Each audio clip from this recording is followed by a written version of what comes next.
Right now, on the scorching soil of Texas, stands a structure that looks like a spaceship, decaying, molding, and rotting beneath a thick layer of forgotten glory. You may have never even heard of it, but decades ago, it was considered the eighth wonder of the world. This is where the world's first fully enclosed dome stadium was built. This is where synthetic turf was invented. This is where full stadium air conditioning was introduced, and a scoreboard the size of a jetliner was installed. It was the prototype for every modern stadium you know today, long before the rest of the world even imagined it. This stadium hosted Texas's biggest events, broke records time and time again, and even sheltered over 25,000 people during one of the worst disasters in US history. So how did all of that end with it becoming just an abandoned warehouse? This is the wild story of the rise and fall of the most revolutionary stadium the world has ever seen.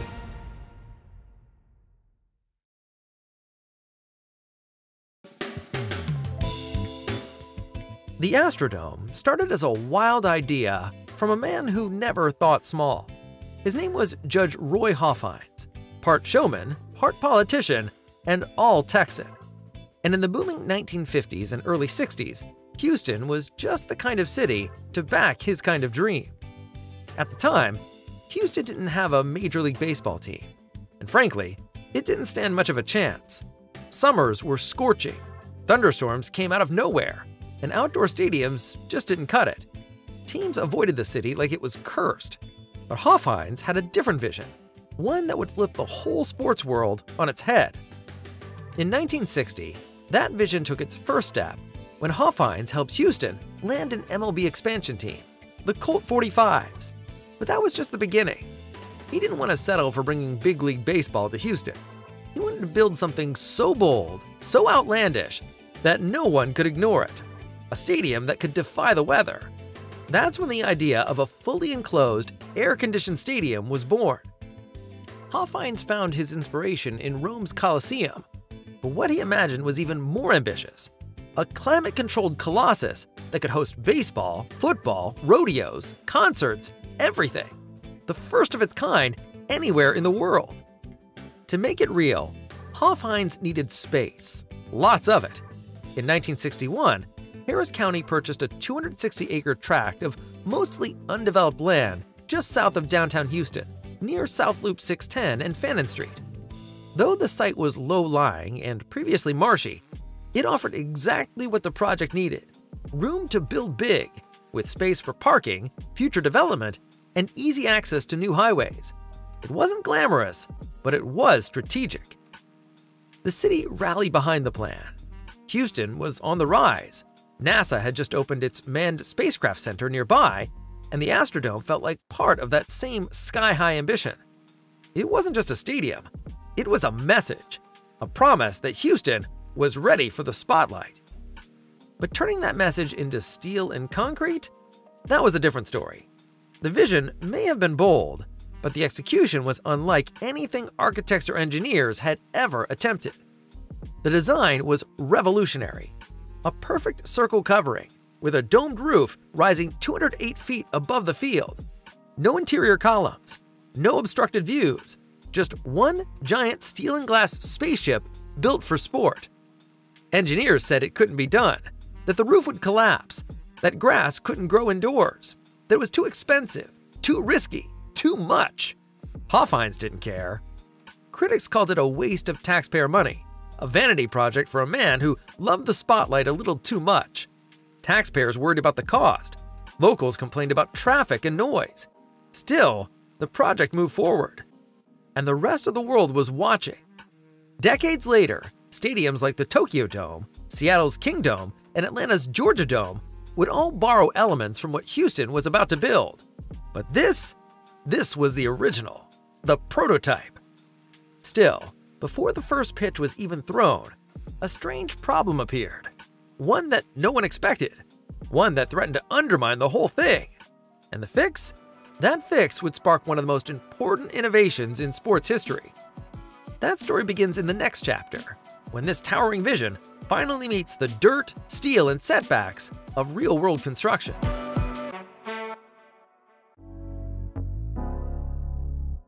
Groundbreaking took place in January 1962, marking the official start of construction on what would become the Astrodome. And from day one, it was a construction site like no other. The sheer scale was staggering. The circular footprint alone covered 9.5 acres, bigger than 8 football fields. It rose 18 stories high, capped by a steel lamella dome that would span 642 feet in diameter, wider than the Colosseum in Rome and nearly matching the height of the Statue of Liberty. And unlike most stadiums of its time, which were open to the elements, the Astrodome would be entirely enclosed, climate-controlled, and sealed off from Houston's infamous heat and storms. The dome itself was a feat of engineering. Designed by Lloyd and Morgan in collaboration with Wilson, Morris, Crane, and Anderson, the same architects behind Houston's skyline-defining skyscrapers, the roof used 3,000 tons of structural steel and more than 4,500 lucite panels to let natural light filter in. The roof trusses were built on the ground and hoisted into place, an innovation at the time. And because the structure had to remain column-free for unobstructed views, the engineering team developed a radial system of ribs and purlins that gave the dome its honeycomb-like pattern. The result? A gleaming white saucer rising from the Texas flatlands, more like a UFO than a ballpark. Even from the outside, it looked like something out of the future. And when you walked in, everything changed. Inside, the stadium was nothing short of revolutionary. It was designed to seat 66,000 people at full capacity, later adjusted to around 54,000 for baseball games. The seats were color-coded by level, wrapped around the circular field in a continuous bowl. Instead of cold metal benches, most spectators had their own individual seats. And they were padded too, something almost unheard of in stadiums back in the 1960s. And every seat had an unobstructed view. That alone made it a marvel. Above the field, hanging from the ceiling like a spaceship, was one of the stadium's most jaw-dropping features, the Astrolight scoreboard, stretching 474 feet wide, which is more than a Boeing 747 jet or nearly 1.5 football fields end to end. It was the largest animated scoreboard in the world at the time. It featured thousands of light bulbs that created colorful animations, fireworks displays, and even dancing cowboys after home runs. And while it seems quaint now, in 1965, it felt like Disneyland had moved into baseball. Then came the sound. The Astrodome was one of the first stadiums to use a full-range distributed audio system. Instead of blasting sound from one end, it had multiple speaker zones to ensure even coverage across the entire dome. It was an idea that predated modern concert arenas. Fans in the upper deck could actually hear what was happening without it sounding like a garbled echo. But sometimes, it's the smallest things that test the biggest ideas. In this case, it wasn't the steel or the structure that caused the first real crisis. It was something as simple as light. Originally, the dome's lucite roof panels were clear, allowing natural sunlight to reach the field. But during early practice games in 1965, outfielders kept losing fly balls in the glare. The solution? Paint the panels with a tinted coating. It worked for the players, but killed the grass. The turf started dying almost immediately, leaving patches of bare dirt across the field. The solution wasn't just clever, it was revolutionary.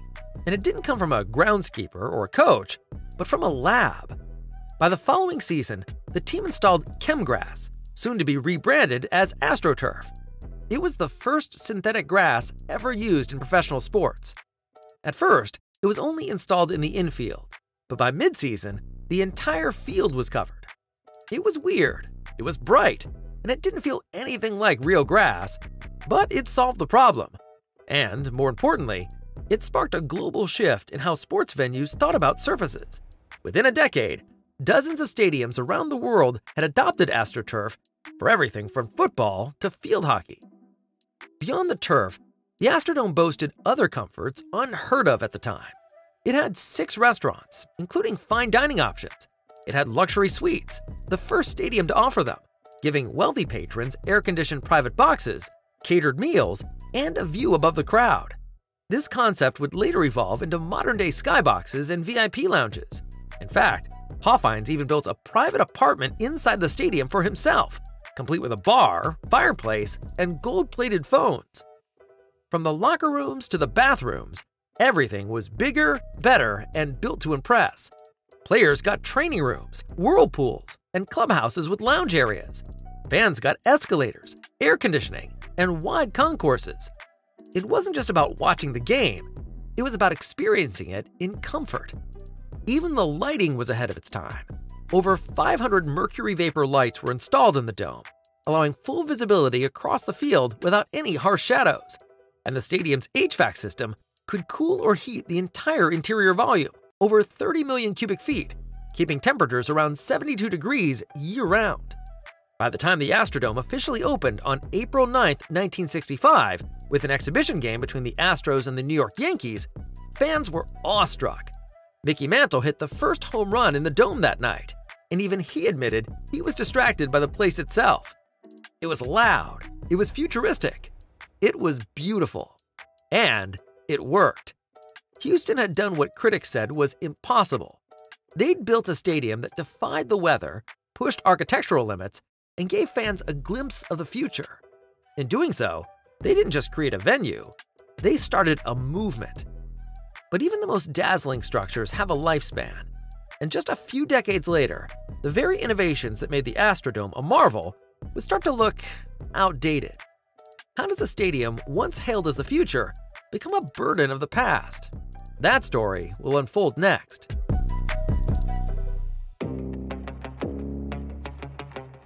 For decades, the Astrodome stood as the pride of Houston.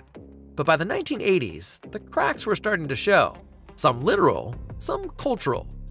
By then, the sports world had changed. Fans expected more comfort, better sightlines, sharper video displays, and modern concessions. Meanwhile, rival cities were building newer, more specialized stadiums, and the Astrodome's once cutting-edge features were beginning to feel cramped and outdated. The building that once led the pack was now starting to lag behind it. To keep up, Harris County approved a major renovation in 1989. Idea which I think is very timely. It's an idea which I think could be done with or without the use of the Sports Authority funds. It's an idea which provides an alternative for our use of the Astrodome facilities. The upgrades included removing thousands of upper deck seats to create 120 new luxury suites, expanding locker rooms, improving lighting, and replacing the original outfield wall and seating bowl.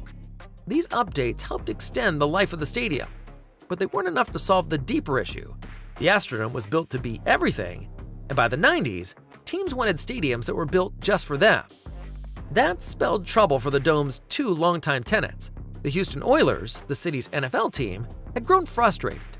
They wanted a football-specific stadium with better revenue potential and more luxury boxes. Owner Bud Adams pushed hard for public funding to build a new facility. When that failed, he packed up the team and moved them to Tennessee in 1997, where they became the Tennessee Titans. The Dome's first tenant, and one of its biggest draws, was gone. The Houston Astros stuck around a bit longer, but they were also looking for something better. Baseball had entered the retro ballpark era, with cities like Baltimore and Denver creating charming baseball-only venues that offered open-air charm and downtown views. The Astrodome, dark, sealed, and circular, couldn't compete. In 2000, the Astros left for Enron Field, now Minute Maid Park, a modern stadium with a retractable roof and a more intimate fan experience. Just like that, the Astrodome lost both of its anchor tenants, and for the first time in its history, the stadium sat quiet. Without sports teams, the Dome's calendar thinned out. It still hosted the Houston Livestock Show and Rodeo, concerts, and the occasional convention. But these events couldn't justify the massive operating costs. The Dome required near-constant maintenance to keep it safe and operational. And with no permanent tenant and no consistent revenue stream, those maintenance costs began to feel more like dead weight. Then came Hurricane Katrina in 2005. In one of its most emotional chapters, the Astrodome was repurposed as a shelter for over 25,000 evacuees fleeing New Orleans. Now, the truth is, though, that the eighth wonder of the world couldn't handle the overflowing crowd. For weeks, the Dome became a makeshift city, filled with cots, food stations, and emergency medical care. It was a rare moment where the structure reclaimed its purpose, not as a sports venue, but as a civic refuge.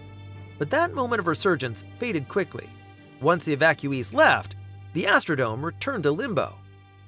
By 2008, the building had officially become non-compliant with fire and safety codes.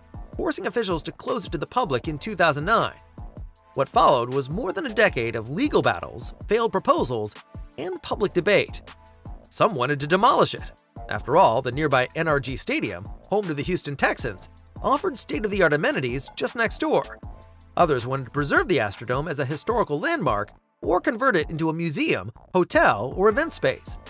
But every plan hit a wall, either financial, legal, or political. In 2013, a proposal to renovate the dome into a multi-purpose event space was put to public vote. It failed. Houstonians didn't want to pay for a building they no longer used. The following year, the Texas Historical Commission granted it landmark status, preventing demolition but offering no clear path to revival. Its once bright white dome faded to a dull gray. Weeds sprouted through the cracks in the pavement. Inside, mold spread, tiles fell from the ceiling, and the smell of must and mildew replaced the scent of popcorn and hot dogs. From the outside, it still looked monumental, but inside, the air was still, the seats were empty, and the lights hadn't been turned on in years. For many Houstonians, the Astrodome became a ghost, a monument to a bold idea that couldn't find its place in the modern world. Even preservationists, who had fought to save the building, struggled to offer realistic plans. The structure was too big, too old, too expensive to repurpose. It wasn't that people didn't love the Astrodome, it's that they didn't know what to do with it anymore. By the end of the 2010s, the Astrodome, once the eighth wonder of the world, had earned a new nickname, the world's largest air-conditioned storage unit. It was used mostly to house equipment during events at neighboring NRG Park. No fans, no games, just memories collecting dust in the shadows. So what do you do with a legend that no longer has a purpose?